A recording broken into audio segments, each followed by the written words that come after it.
كل ست قامت بالدورين، كل ست قامت بدور الراجل والست. ما هو مش سهل اصلا، ما هي بني ادمه ولها مشاعرها ولها قلبها ولها معاناتها ولها ألمها اللي ما حسش بيه حد غير ربنا، ووجع قلبها اللي ما حسش بيه حد غير ربنا، وبتداري عليه عشان ما توجعش ولادها، وبتداري عليه عشان ما حدش يطمع فيها، وبتداري عليه عشان تبان قد ايه هي قوية، وهي من جوه ما يعلم بها الا ربنا.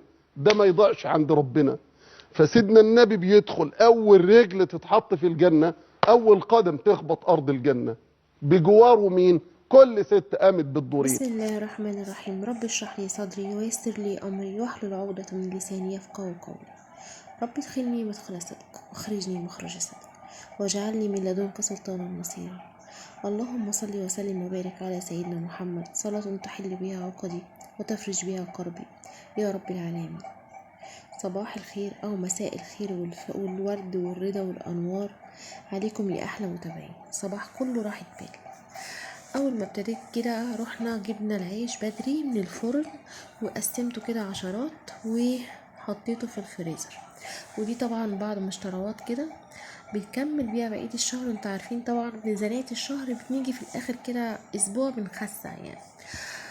فعندك كده دي ربطة نعناع مدينهالي على الجرجير، جايبة الخمسة ب5 الجرجير. وهنا البامية دي كانت ب20 جنيه بس الله عليها. وهنا الاتنين كرومبا دول ب50 جنيه. تمام، كنت جايباهم عشان هعملهم في الموسم بتاع مولد النبي عليه افضل الصلاة والسلام. والبتنجان الجميل اللذيذ اللي بيلمع ده ال3 ب10. جايباه كده ايه كبير في صغير عشان هخلل منه وهعمل منه محشي. تمام يا حبايبي. بس بصراحة جميل جميل طازة بيبرق كده وخفيف مش مبذر. تعرفي البتنجانة مش مبذرة لما تلاقيها خفيفة. والكرنب كده كان بصراحة حيرني، يعني هو ده كده وطالع عينه ومش عارفة ايه. بس بصراحة يعني ده ارخص حد لقيت عنده الواحدة ب25، بيبيعوها اصغر منها ب30 وب35 وفاضية كمان من جوه، وفي ب40 كمان. ربنا يرحمنا برحمته، قول اللهم امين. والبامية الجميلة دي كانت عند الراجل بتاع الخضرة الكيلو ب20 جنيه. بصراحة جميلة وناعمة وبتلمع كده، فاهمين حتى بشوكها.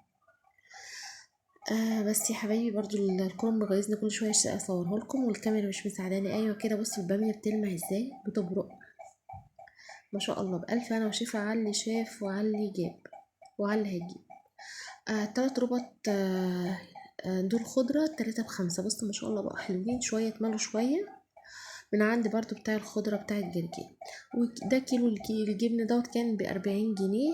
اخدت منه طبعا وقتها للفطار للولاد، لان انا كنت جايه على الظهر ما فطرتهمش كنت بيهم بره.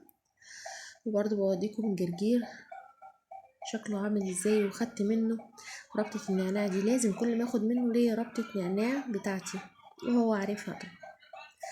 هنا جينا بقى للمانجا. دي بقى برنيكة مانجا او كرتونة مانجا للتفريز. بصوا ما شاء الله جميلة جدا جدا. الكيلو في الكرتونة دي كان ب30 جنيه. قعدنا كده انا والابرياء قعدنا نقشر فيها ونقطعها عشان هفرزها. بصوا بقى يا حبايبي القشر ما برمهوش، القشر بتاع المانجا ده كنز في بيتي بجد كنز. هتعرفوا انا هعمل بيه ايه ووفرت ازاي واستغليت كل نقطة في المانجا دي كانت مغسولة وسايباها تتصفى، وغسلت البرنيكة وسبتها تتصفى فيها وبعدين اخدتها اشتغلنا فيها. بصوا كده انا خلصناها خلاص.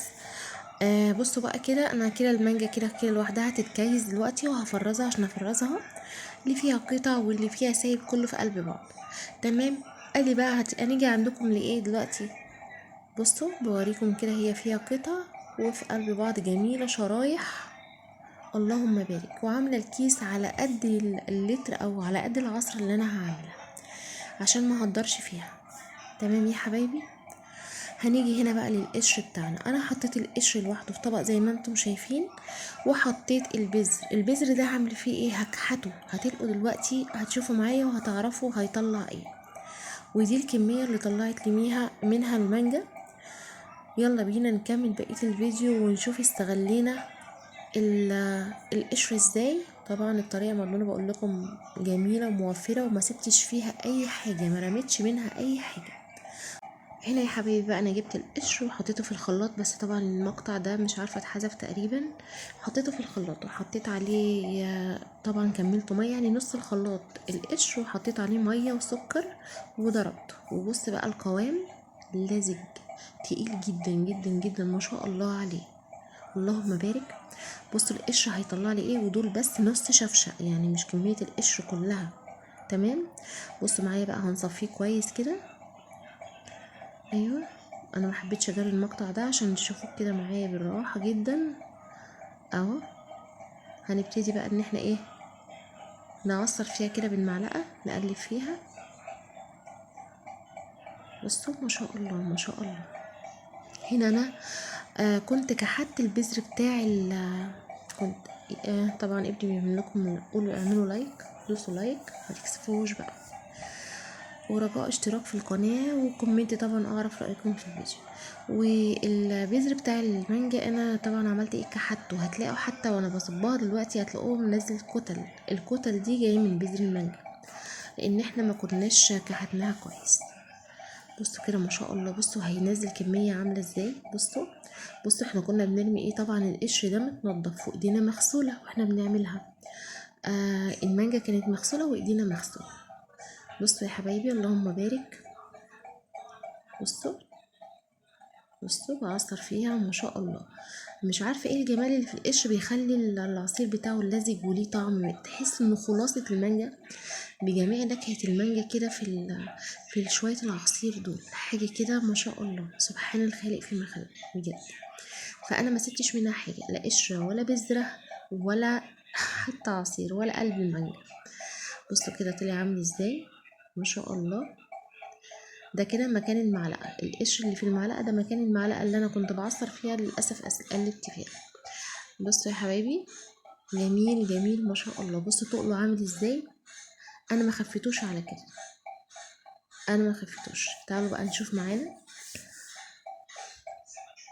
حطيت اهو، مليت الشفشق بيه، يلا بينا نشوف بقى قوامه عملي. بصوا الجمال، احنا كنا بنرمي ده كله، معقول الجمال ده كنا بنرميه. اللهم بارك. التوفير علمنا كتير، يعني الغلا والاسعار اللي احنا فيها دي علمتنا كتير قوي. بصوا هنا لما بصوا اللزوجه، بصوا التقل، بصوا القوام، بصوا القطعه اللي بتنزل دي بقى اللي كمان من البذر المانجا اللي انا كحته. بصوا الجمال، اللهم بارك اللهم بارك.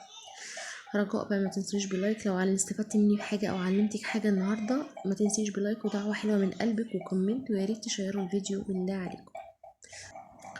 اهو يا حبايبي بصوا الجمال، لضيوفك لولادك، اللي شيليها لبيتك، اعمليها في ازاز شيليها في البيت، مش بتخسر ابدا. بصوا بقى انا عملت فيها ايه، انا عملت ايه كده، طلعت تقريبا 4 اكياس، عملت كيس وشلت ال3.